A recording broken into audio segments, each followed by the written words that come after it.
First up is my Tamiya Hornet. This car is a re-release. These were initially released in the 80s, and this is from 2007. I got this for my 10th birthday. No, my 7th birthday. And yeah, my dad had one of these when he was a kid, and it got me into hobby grade RC. This was my first car. Everything on it is the same with the exception of the motor, shocks, and electronics. Everything on this is the same. The same wheels, the same tires. These are extremely bald, and I'm kind of just seeing how bald they can get at this point. But other than, yeah, the body, I have a new body ordered, and I'm using this one for now. It stays on because the body clips go over this piece, but if the body were to shift forward, it would fall off, but it doesn't shift forward. It's running the XL5 brushed Traxxas ESC and a Traxxas radio from a Stampede parts truck I got. The Tamiya Hornet suspension inherently doesn't work, but God forbid I land in a way where it would work. I have 10th scale racing buggy shocks with the regular springs from the original suspension, so it's not too stiff. Technically, these have better dampening, but this was just something I did when I was probably 10 and thought it looked cool. And technically it's better, but the placement of the suspension, rear suspension at least on the Tamiya Hornet, is almost useless. I got this Amazon motor. It's just a brushed 540 motor. When I got it, it was no quicker than the silver cans that used to come in these things in the kits, but somehow over time it's gotten a lot faster. I don't understand. On a 6-cell, this car used to do like 21 miles an hour, but now it does upwards of 31, and I have changed nothing, except for maybe the ESC can harness more of the motor's power. I don't even know if that's a thing, but this motor has gotten much quicker, and on 2S it'll do like 34, 35, which is extremely fast for something that handles like this. This car is not the fastest I have, doesn't handle the best, it's not the best looking, but it's still in my top 3 favorites because of the nostalgia I have attached to it and the fact that it's still a really fun car to bomb around the beach or anything like that. It's a great car. Next up is my Red Cat Racing Cyclone XB10. It's a 10th scale buggy just like the Hornet, but this one's a little more realistic, lower slung. It's not a tub chassis like the other one is. This is a more I don't know, updated buggy. It's not a racing buggy, but it is a updated Baja buggy, I guess you could call it. I think this is a Best Buy exclusive. I got it for Christmas last year. It's sold under a couple different brand names. There's one on Amazon you can get called like a Mad Cat or something like that. Not Red Cat, but like Mad something. I don't know. I saw it on Amazon, and that's where you can get parts for these things. But still, part support's really bad. A spur gear, which is this gear right here. I just replaced it the other day. Oops. It took me a good 3 days of searching constantly to find it on eBay under the part number, not Red Cat Racing Cyclone XB10 spur gear like you can on, say, a Traxxas Bandit. And I eventually found it, ended up paying $10 for that little plastic gear, and waited a month to get it shipped. So I don't use this car as much as my other cars, only because I'm afraid to break stuff a lot. But when I do, it's a ton of fun. It's got adjustable suspension. It loves to jump.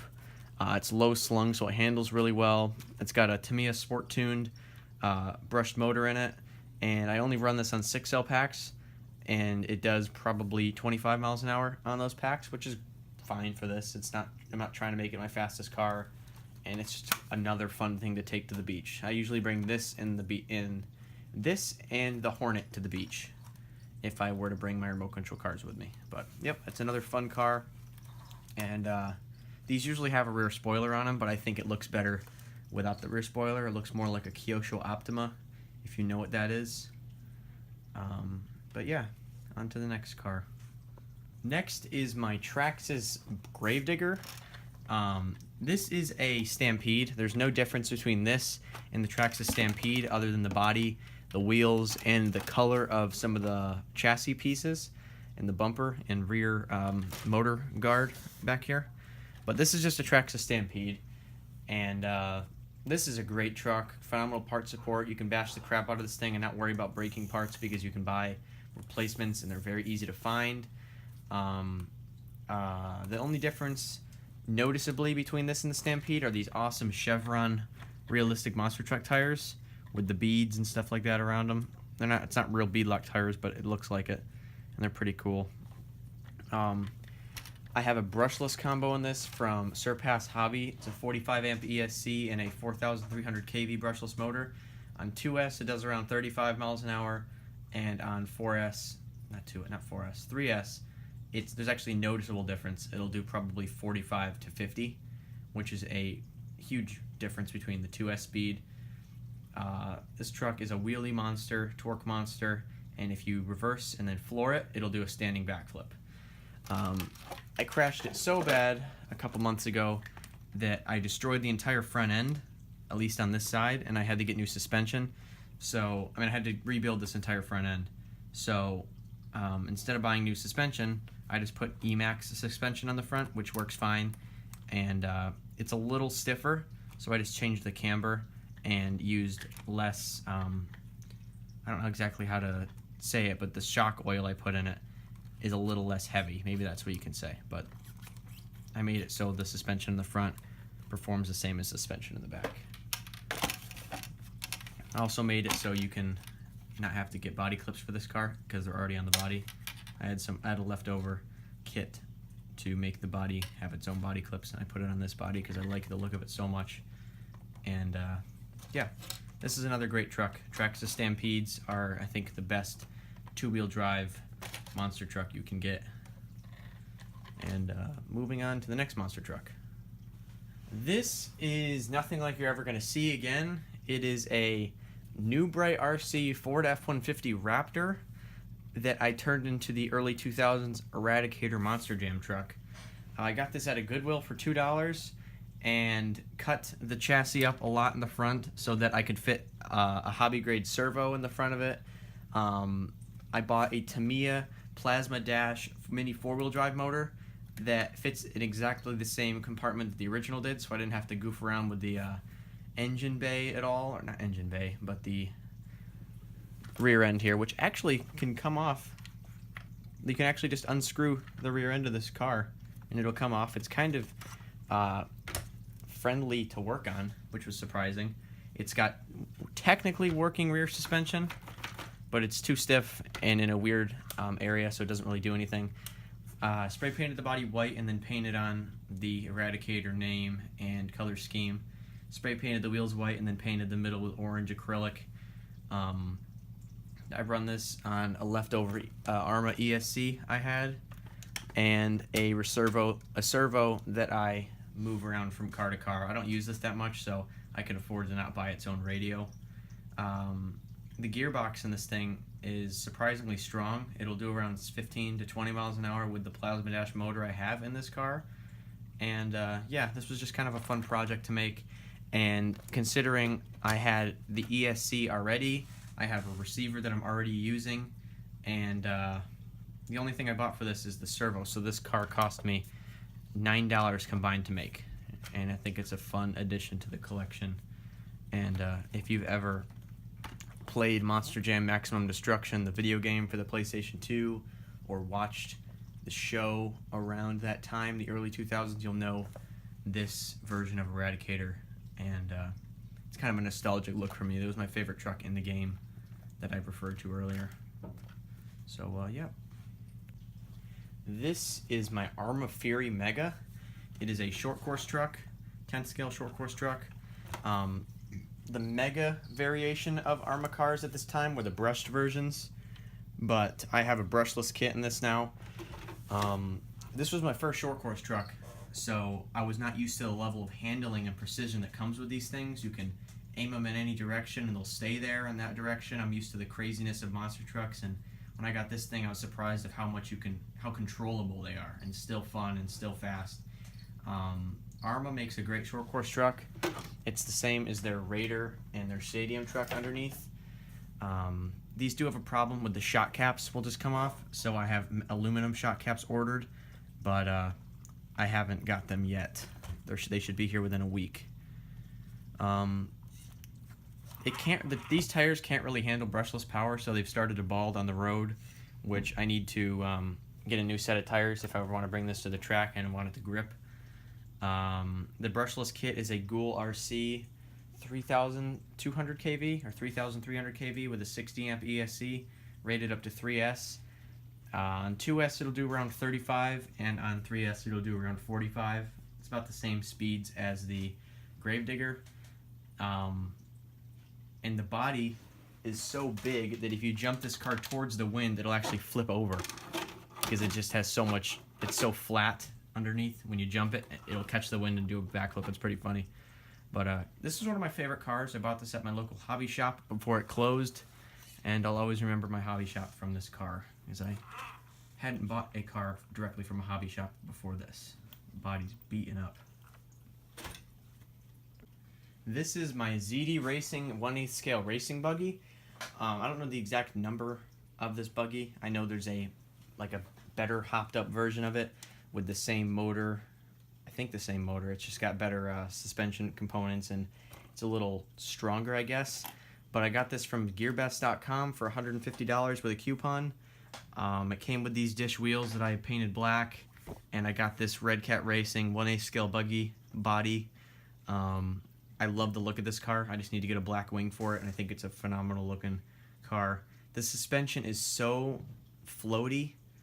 It just kind of, there's like no, it's not stiff at all. So you get a ton of chassis slapping on the ground, and until I get new suspension that I can't afford right now, it's literally just held up with zip ties.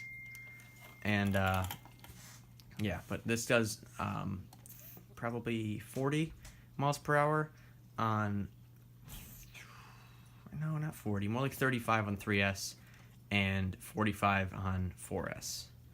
But it handles very, very well. It's four-wheel drive, and yeah, it's got these metal shock towers, and it's a very well-made car for how cheap it was. I don't race these at the moment, but I have taken it to the track before, and it performs just like any other Team Losi or Associated 8th scale racing buggy.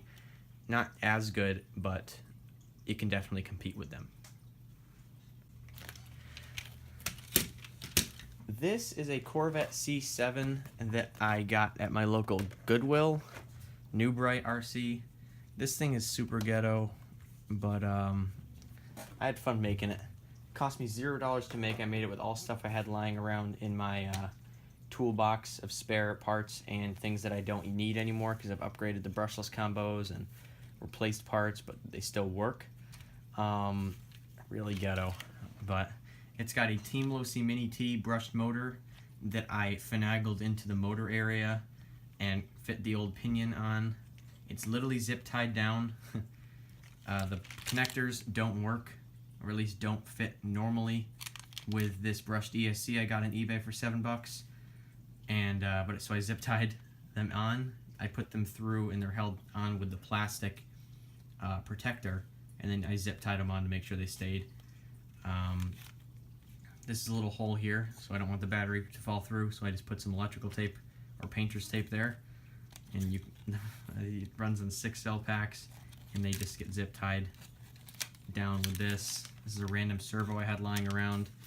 I used plastic poles from model, like a model car. You open up the model car, and the parts are on a sheet, and the leftover sheet has these little plastic rods, and I basically found some straight ones, and I super glued them to where the screws used to go, and to hold the body up, I just put a zip tie around it, super glued it there.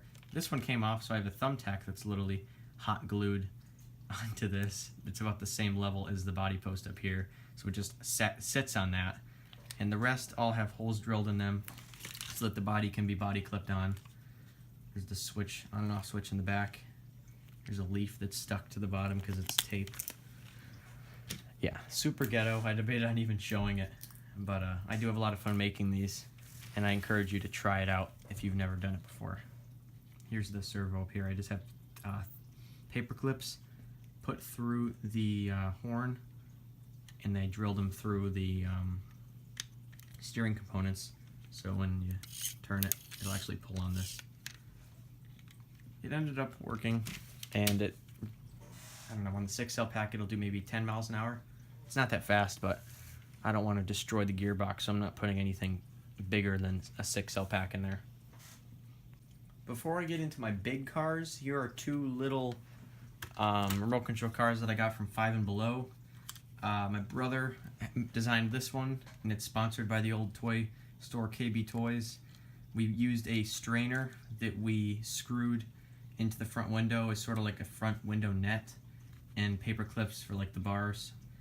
I don't think real Demolition Derby cars have bars on both sides or a net window, but I thought it added to the look. And I just have poster board cut to fit the wheel size, super glued on, and then you decorate it. That's what he did. We literally burned the windows out because there was actually no glass there. It was just plastic. This is the one I did. It's black. It's like the Jamaican flag colors. Yep, same thing. Sponsored by my uncle's motorcycle shop. This one had a open window area, so I didn't have to burn the window out, but I also put the bars in the side and the strainer window. Actually, we also burned the headlights out of both of them. I think they both are pretty cool looking. And for no extra cost, you can turn these little Five Below, which is the store we got them from, $5 remote control cars into these little Demolition Derby cars, which are much better looking and are worth keeping around. Now I'm going to show you my 8th scale cars, which are the big ones. Okay, moving on to my my bigger cars. I'm just going to film them in the same area. I just moved the camera back. This is my Traxxas Emax. This I've already shown in the first video. Nothing's really changed here except for I got different motors in it, but everything else is exactly the same. My dad got this car about, I don't know, 10 to 12 years ago. This was the first hobby grade RC car in the house. I got my first later, the Hornet, but this is the one that made me want to get my own. It's got a nice Rubicon Jeep body that was custom made. It's got these big Proline, Big Joe tires on it. RPM brush guards. No, MIP? MIP guards. I don't know what these things are called. Guards. These metal pieces. RPM suspension parts, A-arms.